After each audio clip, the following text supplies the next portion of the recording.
Good morning, sir.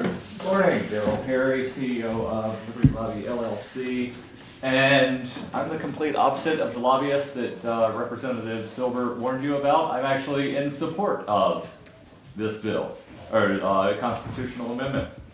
As you know, the New Hampshire legislature used to meet biennially, then it was changed to annually, and that's actually been a trend across the country. Right now there are only 4 states that meet every 2 years, those being Montana, Nevada, North Dakota, and Texas. There's another handful of states where there's a set number of days that get divided evenly, or not necessarily evenly, but just divided between the 2 years, those being Minnesota, North Carolina, Tennessee, and our neighbor to the left of us, Vermont. Political scientists William Keefe and Maurice O'Gould, and you guys can actually find this on the National Council for State Legislators websites. They have pros and cons to annual versus biennial, and I'm just going to read you the pros for biennial. They say that biennial sessions constitute a safeguard against unseemly legislative action. Yearly meetings will contribute to legislative harassment of administrators and their agencies.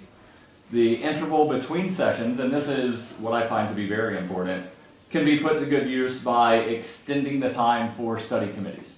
Right now, a lot of times, study committee gets created, goes into effect in, say, June or July. You've got to have a report by November.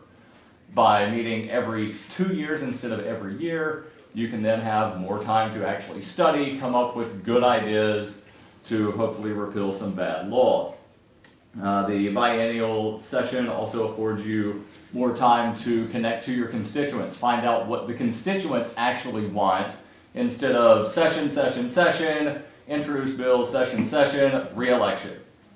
Allows you to actually, touch base with your constituents. And annual sessions inevitably lead to spiraling legislative costs that have previously been mentioned, not just for the governments, but also for you, because travel, going to meetings, etc. So I would urge this committee and the full House to vote OTP and allow the voters to decide if they want you guys to meet every year or every 2 years.